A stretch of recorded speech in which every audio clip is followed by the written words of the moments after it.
saying it's discovering devices, and we'll show that on the screen. My problem is it always does that before I even get to it. You know, once I hook it up, by the time I plug in my computer and get everything set up, talk to it, it's already discovered everything, put it on the line. It's pretty nice. And all these names here, this one here says main conference room, and this is Z04 labs, and so on. Those are names that whoever was working on this put in there. And it discovers them, allows you to program when you get the thermostat. Then when you hit the word edit, that actually brings you in to the programming for that stat. And it uses a wizard. This is a Chase, so it uses a wizard to give you the programming. And it allows you to have 7 different parameters: the properties, the inputs, the cooling configuration, the heating configuration, the outputs, set points, and de-identification capability. Those are the things that you can play with. And it provides customized wiring diagrams after you program that. You're going to see that in a minute. And the thermostat name, it's always good to choose a name that means thermostat Z105 doesn't mean a lot to some people. Bob's office does mean something. The problem with Bob's office is if Bob leaves and there's Bill's office, you have to change the name. Or you can just leave room 101. So put a name that's meaningful. The model, you have 2 different models to choose from. You want to make sure you pick the right model. It won't let you download if it's the wrong model. It checks for the model number. If you think you're downloading a modulating version and it's a staged version, it's going to laugh at you. So you can't do that. So you have to make sure you get the right thermostat in there. Equipment type, conventional heat pump, you select that. How do you know? Well, it's whatever equipment you bought.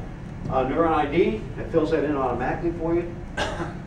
And keypad lockout, you can actually tell it, I don't want anyone touching the keypad. I can lock out the set points, I can lock out, you know, I have a choice of things I can lock out with that.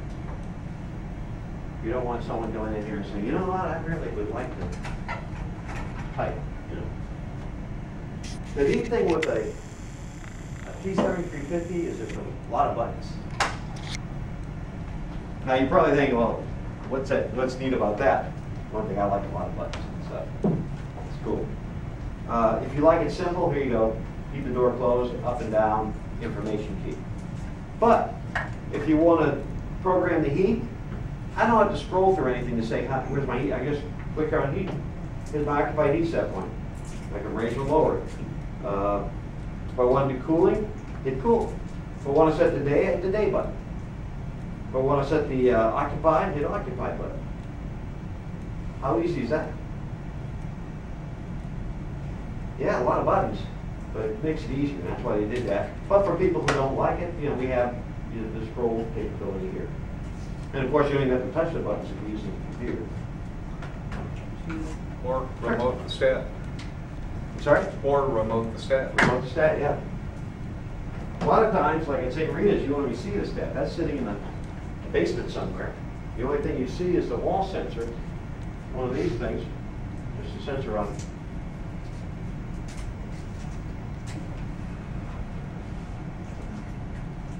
Yeah, the inputs allows you to put a remote sensor per room, a remote humidity sensor. There is a humidity sensor built in, but you use a remote one.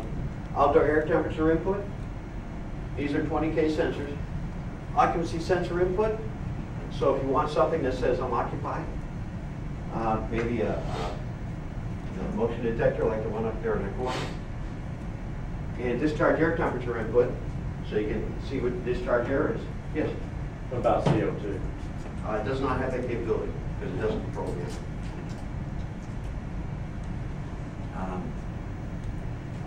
If you type to a J economizer, for instance, there is an economizer output.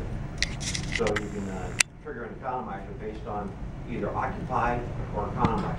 Now the economizer, if you set it up for that, what economizer does is it tells that auxiliary output, turn on during occupied, or turn on during unoccupied when there's a call for cooling.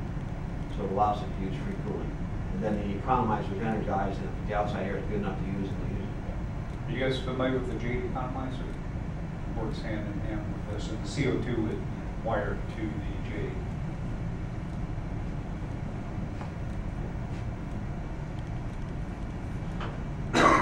The J, the economizer, replaces all our other ones. It's a new one size fits all. Very nice economizer. It's got that.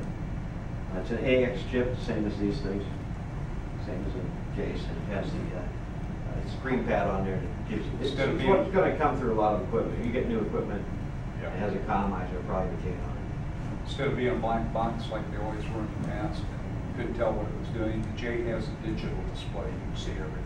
Yeah, and if there's an alarm, it tells you something. If the sensor's bad, it'll tell you that.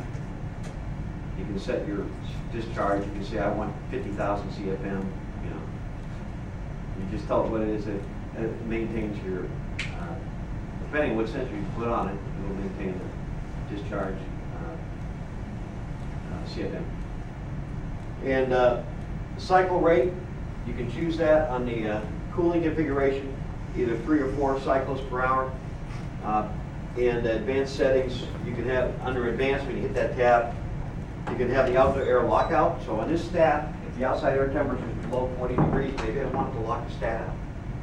So the cooling, it only comes on through the economizer. You can lock out the mechanical. And I can do the same thing for heating. And if the discharge air gets too low, you can also have it lock out the cooling. If the discharge air gets too low, you got a problem somewhere. And for heating, I can set the stages. I can have the fan turn on with the call for heat, or I can have the equipment turn on the fan. The extended fan, if I want the fan to run an extra 90 seconds after it's turned off heating, I can do that, up to 90 seconds.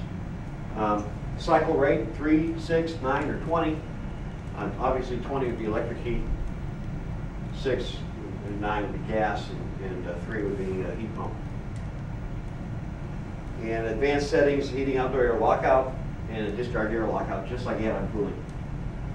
So if it's 70 degrees outside, yeah, I know Grandma wants to put it up to 90 degrees here, but if it's 70 degrees outside, chances are you don't need heating in the building.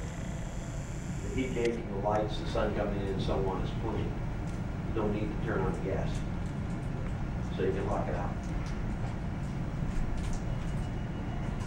The outputs, of course, you have your time of day, you have the economizer, and I talked about that already.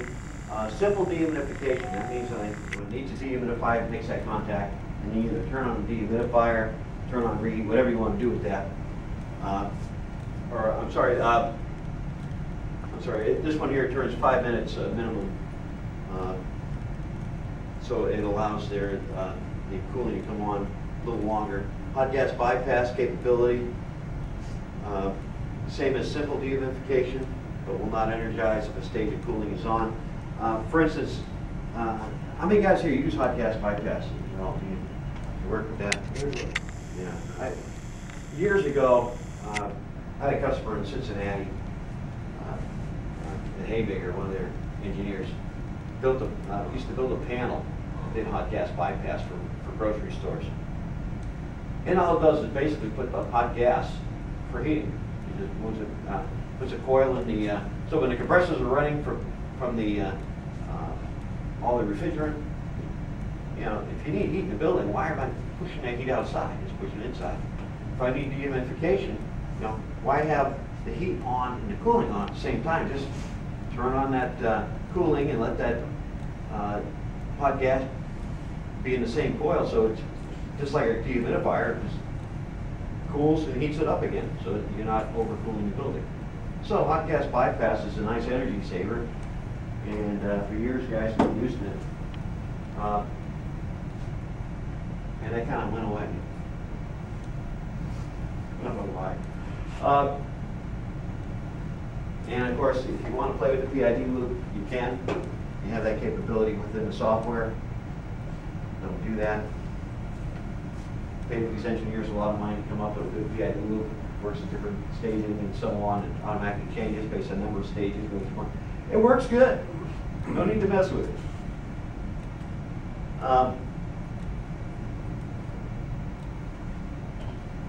And of course,